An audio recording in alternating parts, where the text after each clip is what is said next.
సమూయేలు 23వ అధ్యాయము. తరువాత ఫిలిష్తీయులు కెయీలా మీద యుద్ధము చేసి కళ్ళముల మీది ధాన్యమును దోచుకొనుచున్నారని దావీదునకు వినబడెను. అంతటా దావీదు, నేను వెళ్ళి ఈ ఫిలిష్తీయులను హతము చేయుదునా అని యెహోవా యొద్ద విచారణ చేయగా, యెహోవా, నీవు వెళ్ళి ఫిలిష్తీయులను హతము చేసి కెయీలాను రక్షించుమని దావీదునకు సెలవిచ్చెను. దావీదుతో కూడియున్న జనులు, మేము ఇచ్చట యూదాదేశంలో ఉండినను మాకు భయముగానున్నది. ఫిలిష్తీయుల సైన్యములకు ఎదురుగా కెయీలాకు మేము వచ్చిన యెడల మరింత భయము కలుగును గదా అని దావీదుతో అనగా, దావీదు మరలా యెహోవా యొద్ద విచారణ చేసెను. నీవు లేచి కెయీలాకు వెళ్ళుము, ఫిలిష్తీయులను నీ చేతికి అప్పగించుదునని యెహోవా సెలవీయగా, దావీదును అతని జనులను కెయీలాకు వచ్చి ఫిలిష్తీయులతో యుద్ధము చేసి వారిని లెస్సగా హతము చేసి వారి పశువులను దోచుకొని ఈలాగున దావీదు కెయీలా కాపురస్తులను రక్షించెను. అహీమెలకు కుమారుడైన అబ్యాతారు ఏఫోదు చేత పట్టుకొని పారిపోయి కెయీలాలోనున్న దావీదు వద్దకు వచ్చెను. దావీదు కెయీలాకు వచ్చిన సంగతి సౌలు విని, దావీదు ద్వారములను అడ్డుగడలను గల పట్టణంలో ప్రవేశించి అందులో ముయ్యబడి ఉన్నాడు, దేవుడు అతనిని నా చేతికి అప్పగించననుకొనెను.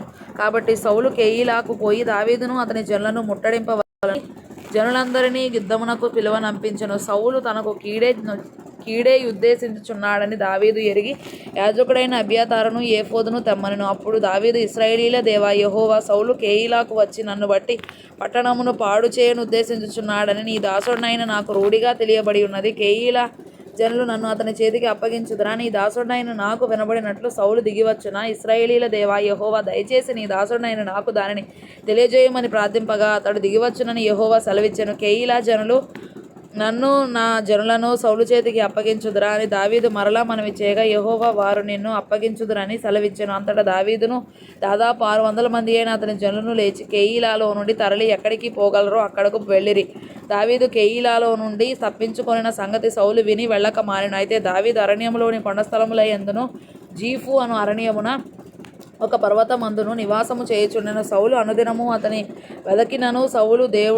వెదకినను దేవుడు సౌలు చేతికి అతనిని అప్పగించలేదు. తన ప్రాణము తీయుటకై సౌలు బయలుదేరినని తెలుసుకొని దావీదు జీఫు అరణ్యంలో ఒక వనమున దిగెను. అప్పుడు సౌలు కుమారుడైన యోనాతాను లేచి వనములోనున్న దావీదునొద్దకు వచ్చి, నా తండ్రి అయిన సౌలు నిన్ను పట్టుకొన జాలడు, నీవు భయపడవద్దు, నీవు ఇశ్రాయేలీలకు రాజవగుదువు, నేను నీకు సహకారినవుదును. ఇది నా తండ్రి అయిన సౌలునకు తెలిసియున్నదని అతనితో చెప్పి దేవుని బట్టి అతని బలపరచెను. వీరిద్దరూ యెహోవా సన్నిధిని నిబంధన చేసుకున్న తరువాత దావీదు వనములో నిలిచెను. యోనాతాను తన ఇంటికి తిరిగి వెళ్ళెను. జీఫీయులు బయలుదేరి గిబియాలోనున్న సౌలునొద్దకు వచ్చి యెషీమోనుకు దక్షిణముననున్న అకీలామన్యములోని అరణ్యమున కొండ స్థలముల యందు మా మధ్య దావీదు దాగి ఉన్నాడే. రాజా, నీ మనోభీష్టం అంతటి చొప్పున దిగిరమ్ము, రాజవైన నీ చేతికి అతనిని అప్పగించడం మా పని అని చెప్పగా, సౌలు వారితో ఇట్లనెను, మీరు నా యందు కనికరపడినందుకై మీకు యెహోవా ఆశీర్వాదము కలుగునుగాక. మీరు పోయి అతడు ఉండు స్థలము ఏదైనది, అతడిని చూచినవాడు ఎవడైనది నిశ్చయముగా తెలుసుకొనుడి. అతడు బహుయుక్తిగా ప్రవర్తించుచున్నాడని నాకు వినబడెను గనుక మీరు బహుజాగ్రత్తగా నుండి అతడుండు మరుగు తావులను కనిపెట్టి ఉన్న సంగతి అంతా నాకు తెలియజేయుటకై మరలా నా యుద్ధకు తప్పక రండి. అప్పుడు నేను మీతో కూడా వత్తును. అతడు దేశంలో ఎక్కడ నుండినను యూదావారందరిలో నేను అతని వెదకి పడుకుందును.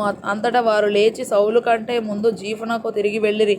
దావీదును అతని జనులను యెషీమోనుకు దక్షిణపు వైపుననున్న మైదానములోని మాయోను అరణ్యములో ఉండగా, సౌలును అతని జనులను తన్ను వెదకుటకై బయలుదేరిన మాట దావీదు విని కొండ శిఖరము దిగి మాయోను అరణ్యమందు నివాసము చేసెను. సౌలు అది విని మాయోను అరణ్యములో దావీదును తరుమబోయెను.